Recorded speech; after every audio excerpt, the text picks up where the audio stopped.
দ্বীপের রানী ভোলা, আর এই ভোলাতে রয়েছে অসংখ্য নদী নালা।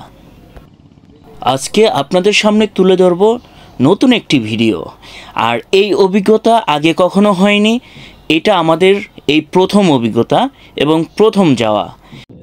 আজ দেখব জেলেরা কিভাবে মাছ ধরে এবং জাল ফেলানোর পর কিভাবে অবসর সময় পার করে এবং তাজা ইলিশ রান্না করে নৌকাতে খাওয়া। এটি হলো চরফ্যাশনের খেজুর গাছিয়া। তো খেজুর গাছ না থাকলেও কিছু সংখ্যক খেজুর গাছ রয়েছে এখানে।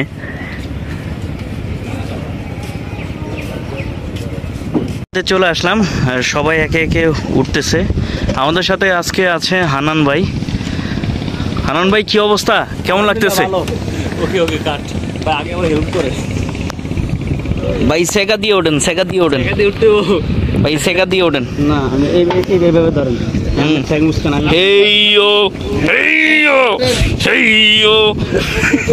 এখন নৌকা রয়েছে মাছ নদীতে। এখানে নোঙর করা হবে, নোঙর করার পরে জাল ফেলানো হবে।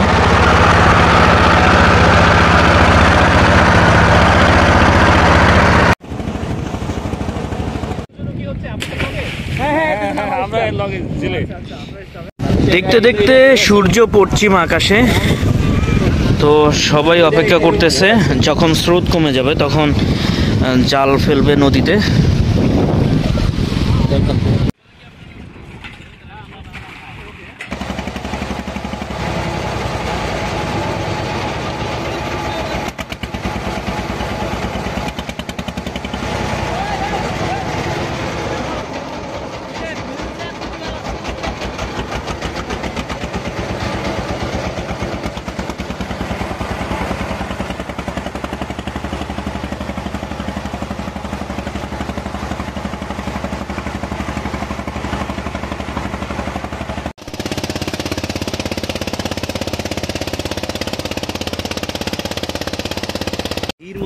নদীতে জাল ফেলার পরে অবসর সময় বসে বসে চাল ভাজা খাওয়া।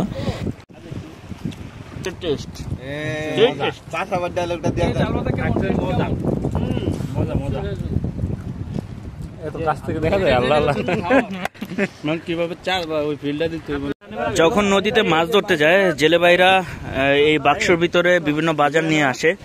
তো এখন রান্না বান্না হবে হলো ভাত, এই ভাতের চাল নিতেছে, এখানে রান্না হবে। আর এই পাশে এই যে চাল ভাজা চাবাইতেছে।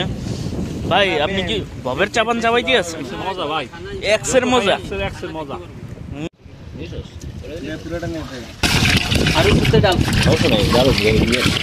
গানের আসর, সবাই মিলে একসাথে গানের আসর হয়।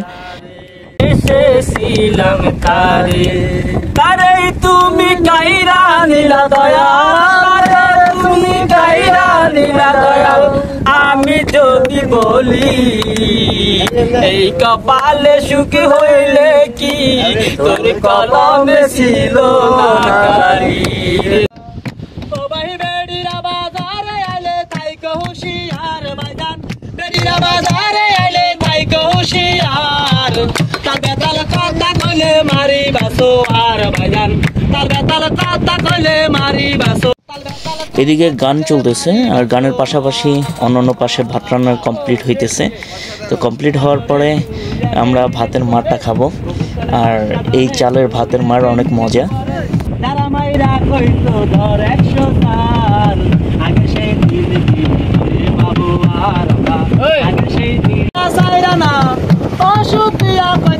বেশি খাইল না, না পায়াসটা মেরে দিলে ধর কিন্তু যাইতো সেরে, না পায়াসটা মেরে দিলে ধর কিন্তু যাইতো সেরে। লাইন করতে হবে স্যালাইন, রুগীরে করতে হবে এখনই সিজার, হায়রে রুগীরে করতে হবে এখনই সিজার।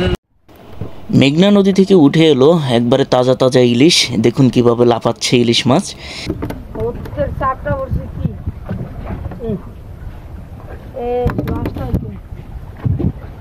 একটা বড় কি দলা লাগবে এই দেখ, বড়টা নি জালটা নি জালে কাল ফুল আতে মধ্যে দলা করে কাইনে হালা।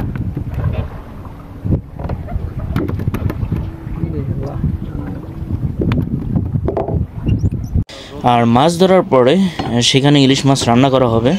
তো রান্না করার পরে আমরা সবাই মিলে একসাথে ইলিশ মাছ দিয়ে ভাত খাবো।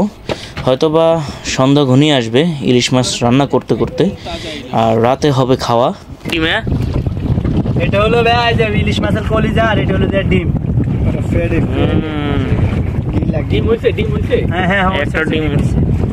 তবে এটা ভিতরে স্যার কিরা আছে ইলিশ মাছের সবই মজা। এগুলো আলে বিকেল দিবে, আমরা বিকেল আসছি না, ওরকম টার্গেট নিয়ে কি করে খেয়ে ডাল ভাত ও আলে তো আছি। কুলার আছে না এই ফোন নাই। এটা হলো ব্লেন্ডার ভাইয়া, এটা হলো যে জেলেদের ব্লেন্ডার। এটা হলো বাংলা ব্লেন্ডার। এই যে ইয়ের ভিতর দিয়া গাছের গুড়ি দিয়ে আস্তে আস্তে ইচ্ছা মতো শেষাইতে আছে। অসাধারণ টেকনিক।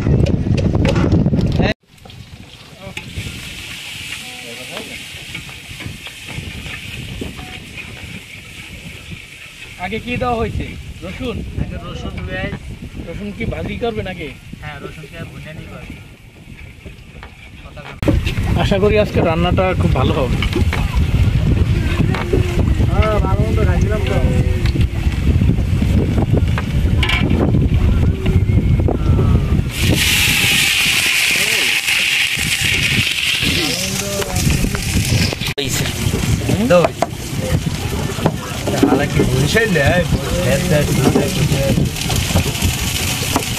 মুই কিন্তু বরিশাল গনে দিয়ে আইছি বুঝছেন।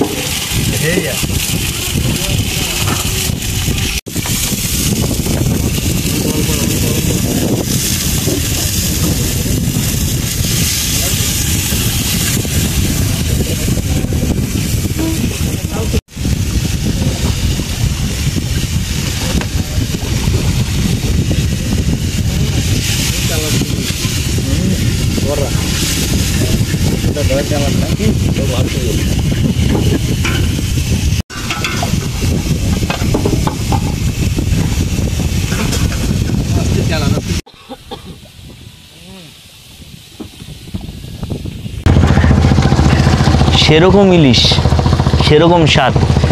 আর বাসার স্বাদটা কিন্তু আলাদা, আর এই নৌকার স্বাদটা আলাদা। তো ওনারা কিন্তু বেশি মশলা ইউজ করে না, ওনারা শুধু ওই যে হলুদ, মরিচ, আদা আর পেঁয়াজ দিয়ে রান্না করে। তবে অসাধারণ স্বাদ। আজকে খাবো ভাই, জিভে যে জল দিয়ে আসবে, ও নদী ভরে যাবে জলে।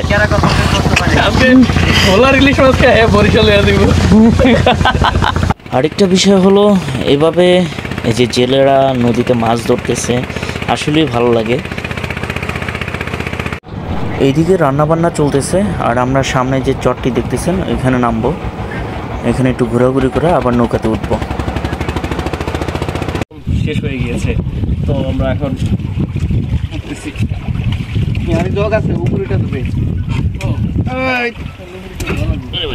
নৌকাতে ওঠার পরপরই দেখতেছি যে আমাদের ভাত, মাছ সব কিছু কমপ্লিট। আমরা এখন এখানে বসে বসে খাবো, আর নৌকা চলে যাচ্ছে সেই খেজুর গাছের উদ্দেশ্যে।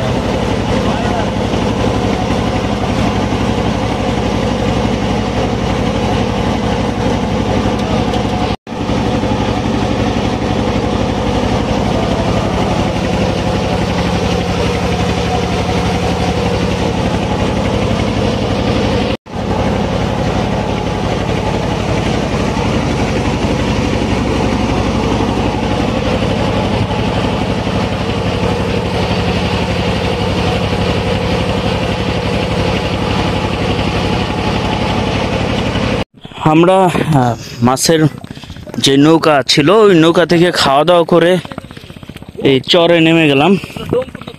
এখন এই যে সামনে একটা ম্যানগ্রোভ বন আছে, ওই বনে ঢুকবো। তো এখানে প্রচুর কাদা আছে, কাদা পার হয়ে যেতেছি।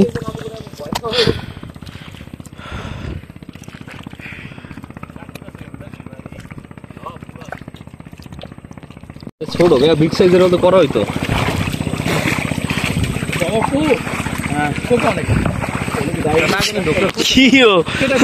ঘর জঙ্গলে আবার এটা আবার কি কাম করে না, এমনি পানি বেশি নদীত না।